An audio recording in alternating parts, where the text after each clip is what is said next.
everyone, I am Pooja Chaudhary and welcome back to the channel. So this video is all about the documents that are required for your physical of Delhi Police Constable examination. देखो, as we all know कि हमारा written का CBT 1 का result आ चुका है and the thing जो अब next है वो है फिजिकल. तो उसके लिए सब लोग तैयारी कर रहे हैं, अपने डेली रनिंग पे, लॉन्ग जंप पे, हाई जंप पे तो फोकस कर ही रहे हैं. बट द अदर थिंग जो एक दूसरी चीज़ है जिस पे हम लोग को ध्यान देना है या अपनी चीज़ें तैयार करके रखना है इस documents, because documents are very required. ये एक दिन वाला काम तो है नहीं. आपको अगर किसी चीज़ में कोई कमी है या आपके पास कोई जैसे फोटो नहीं बनी है तो बनवाने में एटलीस्ट 1 वीक तो चाहिए होता है. तो ये वीडियो अभी अगर आपके लिए अगर ये वीडियो आप देख लेते हो तो ये आपको काफ़ी हेल्प करेगी. अगर ये वीडियो आपको अभी मिल जाती है, अभी आप देख लेते हो, अपने डॉक्यूमेंट सारे चेक कर लेते हो, तो अगर किसी चीज़ में कोई कमी है तो उसको पूरा करके लास्ट मोमेंट में जो वो एंजाइटी, उन सारी चीज़ों से आप बच सकते हो.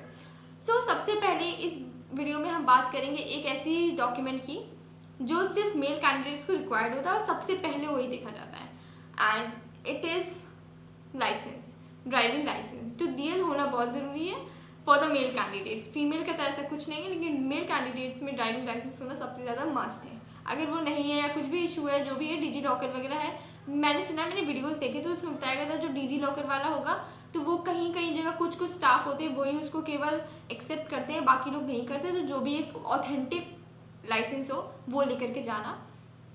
उसके बाद बात कर लेते हैं अब मेल कैंडिडेट और फीमेल कैंडिडेट दोनों को जो चीज़ रिक्वायर्ड है उसकी बात करते हैं. तो the very first thing is आपकी 10th क्लास की मार्कशीट, 12th क्लास की मार्कशीट, जिस भी आपने बोर्ड से की हो उसकी. देखो, अब सबसे बड़ी चीज़ ये आती है कि क्या आपको फोटोकॉपी सिर्फ लेकर के जाना है या फिर ओरिजिनल डॉक्यूमेंट भी लेके जाना है. तो आई वुड सजेस्ट, और मैंने वीडियोस भी बहुत देखे हैं, मैंने उसके ऊपर काफ़ी देखा है कि पुराने जो लोग फिजिकल के लिए गए थे उन्होंने किस तरीके से लेके गए थे, अपने अपना एक्सपीरियंस दिया था. वो सारे वीडियोस और सारी चीज़ देखने के बाद मैं वीडियो बना रही हूँ. तो इट इज़ कि आप एक अपना क्लियर फाइल बना लो, उसमें अपने सारे डॉक्यूमेंट्स अभी से रखना शुरू कर लो. जो चीज़ की कमी है अपने पास लिख लो और वो भी मेंटेन कर लो कि लास्ट मोमेंट पे वो आपके पास स्ट्रेस ना हो. आप सिर्फ अपने फिजिकल पे ही ध्यान दो. अभी से जितनी फालतू की चीज़ें हैं, जितनी एक्स्ट्रा चीज़ें हैं, वो अभी से कर लो. तो उसमें था कि आप अपने ओरिजिनल डॉक्यूमेंट प्लस फोटोकॉपी हर चीज़ की 2-2 रहेंगी और ओरिजिनल डॉक्यूमेंट्स लेके जाना मस्ट है. तो 10th क्लास की मार्कशीट रहेगी और उसकी 2 फोटोकॉपी रहेंगी.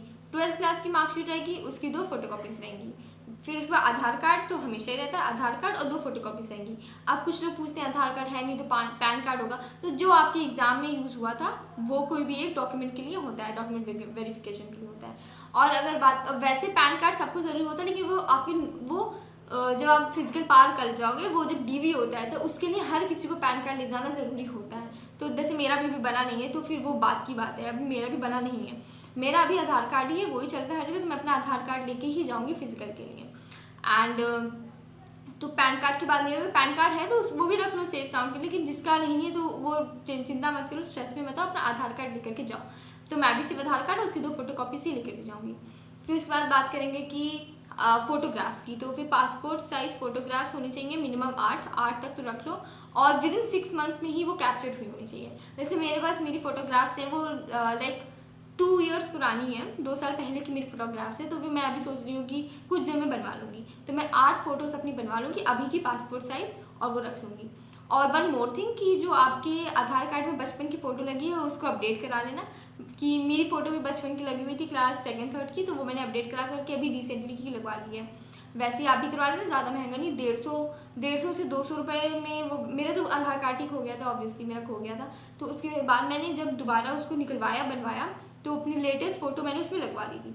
तो वो भी 150-200 में पूरा काम हो गया था. तो अगर आपकी फ़ोटो बचपन की है तो नया करवा लो, क्योंकि बचपन की फ़ोटोज़ बहुत ज़्यादा अनक्लियर थी और वो चले, उसमें कुछ भी प्रॉब्लम हो सकती है. तो अभी की रिसेंटली करवाना, अपडेट करवाना इज़ अ वाइज थिंग. अब बात कर लेते हैं कि 10th और 12th की मार्कशीट के बारे में. तो जो कोर आपका डॉक्यूमेंट होगा वो आपके 10th का माना जाएगा. आपके 10th में आपके नाम की जो स्पेलिंग लिखी होगी वो हर डॉक्यूमेंट में होनी चाहिए. 12th वगैरह में जो भी है आपकी स्पेलिंग है, नाम की स्पेलिंग है, फादर्स नेम, मदर्स नेम, जो भी आपका एड्रेस जो भी है वो आपकी 10th की मार्कशीट के हिसाब से ही होना चाहिए. तो एक बार आप देख लेना. और अगर इन केस जैसे कि आपकी 10th क्लास की मार्कशीट में आपका नाम, लाइक मेरा नाम पूजा है तो PUJ मेरे रियल नेम की स्पेलिंग है, लेकिन कहीं कहीं अगर PWJ है, मतलब ऐसी स्पेलिंग मिस्टेक हो गई है, तो अब इसके लिए अगर बदलवा नहीं पा रहे हो, अगर नहीं बदल रहा है तो फिर एफिडेविट बनवा लो. एफिडेविट बन जाएगा किसी भी तहसील वगैरह जो भी होता है उसमें जाकर के एफिडेविट बनवा लो, तो फिर वो अपने साथ में उसकी कॉपी, उसकी 2 फोटोकॉपीज पे लेकर के जाना, तो आपको कोई इशू नहीं आएगा। लेकिन अगर आप सोचते हो कि थोड़ा ही तो स्पेलिंग मिस्टेक है, कोई नहीं देखेगा इतने डॉक्यूमेंट्स में, तो मतलब ऐसा करने की कोई रिस्क लेने की ज़रूरत नहीं है। अगर कोई भी प्रॉब्लम है तो उसको पहले से ही मेंटेन करके चलो। तो अब बात करेंगे कि और ये भी हो सकता है कि आपके फादर्स नेम मदर्स नेम तक सब सेम होना चाहिए, सेम स्पेलिंग हर चीज़ में होना चाहिए। एडिशन टू आपका आधार कार्ड भी सब में सेम स्पेलिंग होनी चाहिए।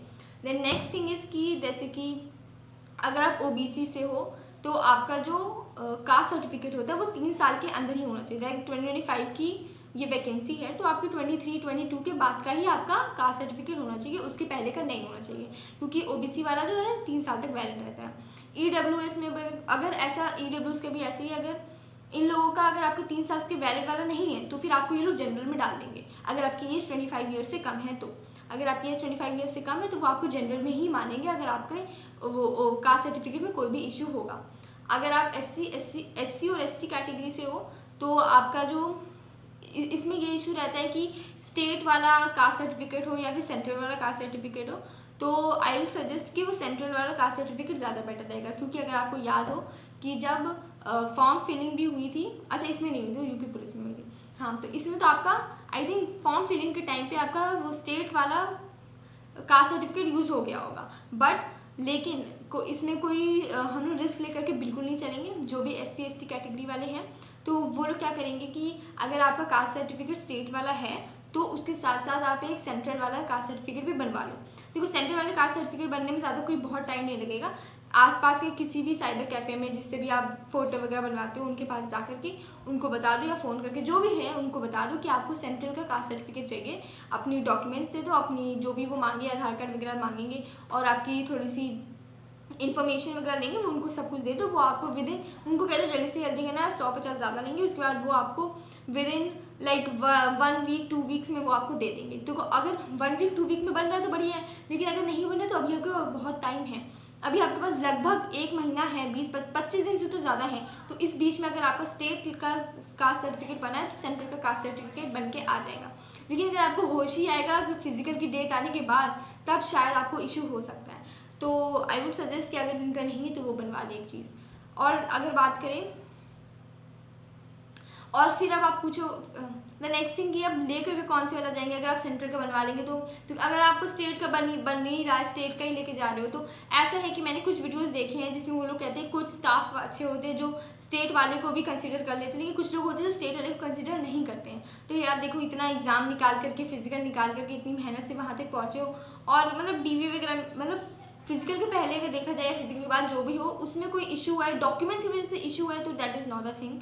जब हम लोग कोई एग्जाम भी देने जाते हैं तो फिर छोटी से छोटी चीज़ भी पढ़ के जाते हैं कि भाई अपनी तरफ से कहीं भी कमी नहीं छोड़नी। हम लोग देखो फिजिकल की तैयारी कर रहे हैं, जितना हो सके उतना कर रहे हैं, हर चीज़ तैयार कर रहे हैं, लॉन्ग जंप, हाई जंप, 10-10 20 बार में, ताकि हमारी तरफ से अपनी एंड से कोई भी प्रॉब्लम ना हो, कोई भी अपनी तरफ से बिल्कुल स्ट्रॉन्ग हो। तो हमारे डॉक्यूमेंट्स बिल्कुल उसी तरीके से होने चाहिए। आई वुड सजेस्ट कि एक क्लियर फाइल खरीद लो, उसमें अपनी सारी चीज़ें सही करके समेट के रखना चालू कर दो।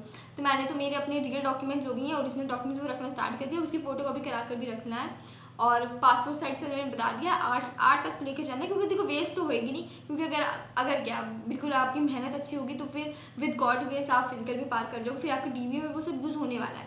फिर पैन कार्ड वगैरह की जो चीज़ें हैं वो अगर आपको अभी से करना है तो फिर अप्लाई वगैरह कर दो, वरना वो तो फिर फिजिकल क्लियर करने के बाद ही मैं करूँगी, मैं उसी के बाद ही वो सब करवाऊँगी। एंड और मम्मा डैडी का अगर आप लोगों को आधार कार्ड ले जाना है कि नहीं ले जाना है, तो ये है कि वो जब आपके डीवी होता है उसमें मम्मा डैडी का आधार कार्ड ज़रूरत होती है, जिसमें नॉमिनी के लिए लगाया जाता है जब आपकी जॉब लग रही होती है। अभी आपके मम्मा डैडी का आधार कार्ड की कोई ज़रूरत नहीं है। और अगर आप चाहो ले जाना कि नहीं भाई तुम्हें कुछ नहीं पता, हमको लेके जाना, तो बिल्कुल आप लेकर के जा सकते हो, यूज़ उसका कुछ नहीं होगा। तो यही डॉक्यूमेंट्स थे जितने इंपॉर्टेंट हैं, और इनको डॉक्यूमेंट्स को बनाना स्टार्ट कर दो। और मुझे कमेंट सेक्शन में बताओ कि आपकी फिजिकल की तैयारी कैसे चल रही है, बिकॉज मेरी भी चल ही रही है, लेकिन क्योंकि बीच में बहुत गैप आया था। हमारा एग्जाम था दिसंबर को, 22 दिसंबर को हमारा एग्जाम था। 2-3 महीने बहुत ही मेहनत से फिजिकल की तैयारी की थी, बट उसके बाद थोड़ी सी होप कम होने लगी और पिछले 2-3 महीनों से नहीं हो रही थी। लेकिन अब फिर से स्टार्ट करना, रीस्टार्ट करना is a very big thing. मैं अगर अपनी टाइमिंग की बात करूँ तो अभी ज़्यादा सही नहीं आ रही है। तो late me know in the comment section कि आप लोग की बिल्कुल तैयार हो गई कि या फिर मुझे कुछ आप लोग चाहो तो सजेशंस भी दे सकते हो कि कैसे मैं अपनी रनिंग इंप्रूव कर सकती हूँ। So I think this video will definitely help you and let me know in the comment section जो चीज़ें आप शेयर करना चाहते हो तो this is it for this video and till my next video comes take a very good care of yourself. Thank you.